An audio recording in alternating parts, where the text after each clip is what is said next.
For the duration of its 8-episode run, Halo Season 2 has pushed viewers to wonder about the nature of Kwan Ha's, Yeren Ha, connection to the ever-mysterious mother, Olwen Fuer, an apparent shaman who first appears on Sanctuary.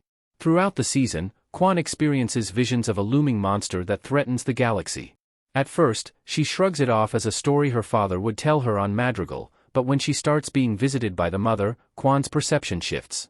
After appearing to Kwan on Illyria, the mother guides her on Onyx, a planet with secret Forerunner connections. Eventually, Kwan comes face to face with the mother, at least in her mind. The cryptic character even saves Kwan from being subsumed by the flood. However, in many respects, the Halo Season 2 ending provides more questions than answers. Clearly, it isn't just Master Chief, Pablo Schreiber, and Makee, Charlie Murphy, the blessed ones, who are capable of activating Forerunner devices that have crucial roles in Halo's larger lore. All of this has prompted one Halo Season 3 theory to suggest that there's a secret, and much darker, link between Kwan, the mother, and an ancient Forerunner enemy. Halo Season 3 could reveal that Kwan Ha was manipulated by the Grave Mind. Kwan led Miranda and Dr. Halsey to the flood sample. When Kwan lands on Onyx with Master Chief and the other Fall of Reach survivors, she follows the mother through the woods and to a well-like structure. In the underground Forerunner installation, she meets up with Dr. Catherine Halsey, Natasha McElhone, who explains she worked at the hidden site prior to creating the Spartan 2 program.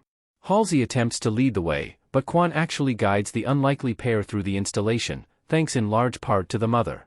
Kwan and Halsey meet up with Commander Miranda Keyes, Olive Gray, who's attempting to continue Halsey's long-abandoned research. Years ago, Dr. Halsey discovered DNA, both theirs and ours, in the Forerunner site and used her findings to pinpoint the best genetic candidates for her Spartan 2 program. When Halsey and Miranda fail to solve a Forerunner puzzle, Kwan realizes her previous visions were glimpses of stars as they looked centuries ago. After Kwan unlocks the hidden lab, the trio finds a dead Forerunner scientist clutching a device, which contains flood spores. Without Kwan and her visions, Miranda would never have found the flood, suggesting Kwan may have been manipulated by the mother into indirectly unleashing the flood. If the mother is a manifestation of the Grave Mind, it explains how she stops the flood. The mother is more likely a Forerunner. The theory suggests that if the mother is actually an agent of the flood, she could be a manifestation of the Grave Mind. Referred to as the Ancient One in Halo's core canon, the Grave Mind is a compound intelligence, that is, the shared consciousness of the entire flood species. In the games and books, the flood undergo various stages. At first, the flood is feral, infecting and hijacking any sentient lifeform in its path. Once it overtakes an entire ecosystem, however, it enters the coordinated stage, allowing the flood to generate a hive, propagate spores, and unleash a Grave Mind.